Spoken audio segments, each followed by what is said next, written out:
sa bayan, ang sigaw ng masa, hiling ng madla, ngayon'y nagkatotoo na. Dating inaabangan, gabi-gabi sa sala, ngayon ay nagbabalik, mas matindi pa sa una. Bata man o matanda, ikaw ang inspirasyon, lolo't lola'y tutok sa bawat telebisyon. Sa aksyon at drama, ikaw ang ehemplo, kapag ikaw ang bida, siguradong panalo. Mula noon hanggang ngayon, pangalan mo'y buhay sa puso ng Pilipino. Ikaw ay kaagapay, TV man o online, lahat sa'yo ay patok. Paggabi na'y buong bayan, sabay-sabay tutok. Isigaw ng todo, sigaw mo, prime time na lahat, taw na todo ang aksyon. Coco Martin, idol ng panahon, buong sambayanan sinusubaybayan. Kasama si Julia, tambalang astig, kilig at aksyon, solid at lupit. Sigaw mo, sa prime time bida, gabi ng Pilipino, mas masaya na. Marami ng tao ang iyong natulungan, dati at bagong artista'y may pag-asang nasandalan. Crew at mga staffs, di mo nakakalimutan, tunay na malasakit iyong pinaparamdam. Sa yapak ni FPJ, wala kaming masabi sa'yo, pangarap ni The King sama sa muli mong binubuo. Kada eksena, todo ang emosyon, kapag ikaw ang bida, panalo ka sa aksyon. Sa telebisyon o internet man, ikaw pa rin ang bida ng sambayanan. Bawat gabi may sigla at saya, pag ikaw ang tampok, buhay ang programa. Isigaw ng todo, sigaw mo, prime time na lahat, todo ang aksyon.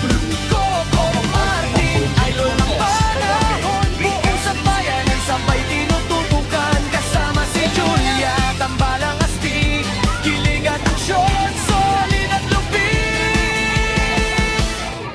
Sigaw mo, sa prime time bida, inaabangan ng masang aming prime di talaga. Go, go, go, go, go. Sigaw mo, sa prime time, panalo, panalo.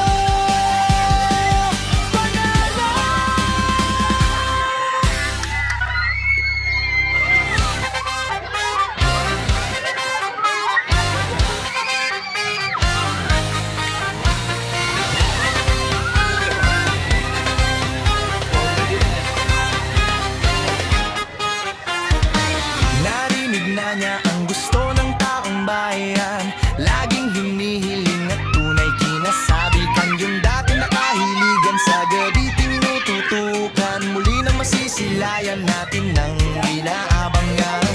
Panaman o matanda, ikaw pa rin ang idolo na, lalo na si lolo't lola, idol ka, tunay na bida. Mula sa ang probinsyano hanggang sa magbatang Quiapo, hanggang sa pati ngayon, ikaw na si Gabo. Isigaw ng todo, todo, si Gabo, idol na guwapo, artistang iniidolo, Coco Martin tawag dito. Kasama si Madam Julia, magaling din sa eksena, si Gabo sa prime time bida, abangan ang buong masa.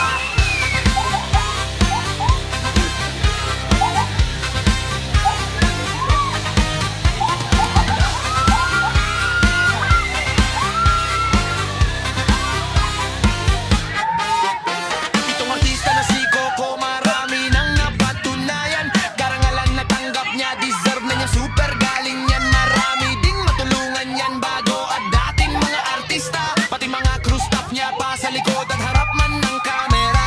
Salamat kay Idol Coco sa malasakit mo, sa pinilagang tabik, sa pagtuloy mo sa pangarap ni Fernando Bautawag. Dating mga Pilipino sa gabi, muling may panonood, sa TV o internet man, palabas mo'y number one pare.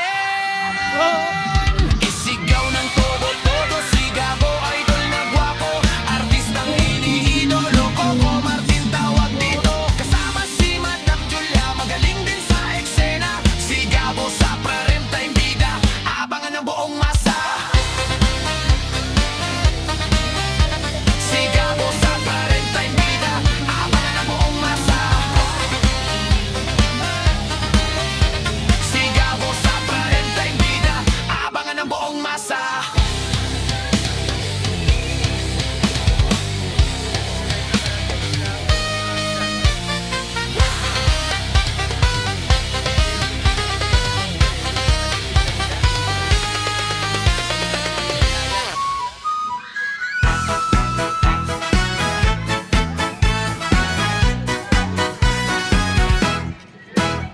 Pagkalabas ng kulungan ng bida nating sisigabo, dumiretso na agad sa sinilangan nitong baryo.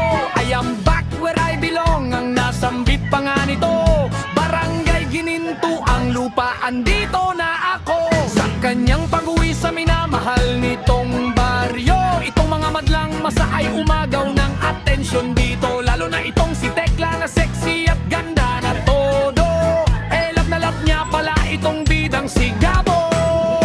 Pati mga asungot at tambay na barumbado, nakita rin ito ang pagdating ni Gabo sa baryo. Nanlaki ang mga mata, halos mabulunan pa. Tinig sa lalamunan daw ang pagbabalik niya. Agad niyang sinalubong itong bakay niyang dabes na ginagampanan nitong si Dioby Marquez. Samantala ipinarating naman nila sa kanilang amo, sa matapang na siga ang boss nilang si Django. Sila'y sinuntok din, walang kinitang na intriga, at napipikon rin pagkat bumalik na ang kalaban nilang bida. Ipinaabot naman ni Django sa dalawang batang tambay, iparating daw kay Gabo doon sa kanilang bahay, na hinahamon siya, sila daw dalawa ay mag-away, at na magkaalaman sino daw sa dalawa ang ihihiga sa lamay. Na ipaabot na ng mga bata ang pinapasabi ni Django. Hayan nagpustahan pa ang pamilya ni Gabo, na di daw papatulan ni Gabo ang kanyang hamon, pagkat nagbago na daw ang anak at hindi na basag ulo. Pumasok na lang sa bahay itong ating bida, parang dinedma ng hamon, nag-iiwas na siya. Pero ang buong akala nagpaprangkla pala, lumabas siya ng bahay, susugod na pala. Pasigaw-sigaw pa, naghahamon din siya. Nasaan itong si Django? At papatayin ko sa dalawa kong sandata. Hahanapin kita, ako ay nakulong dahil sa iyong buwisit ka. Tinadyakan ang mesa, ampul na laruan, at tsaka na sumugod sa bahay ng kalaban. Pati pamilya niya at mga marites sumunod din sa kanya para magchika na letes. Samantala nung first day, hinalikan ni Sam itong bidang si Gabo. Kunwari ay nabaril daw, ngunit prank din pala at nakachansing daw. Kaya nagalit na si Sam na ating bida. Pagkadating sa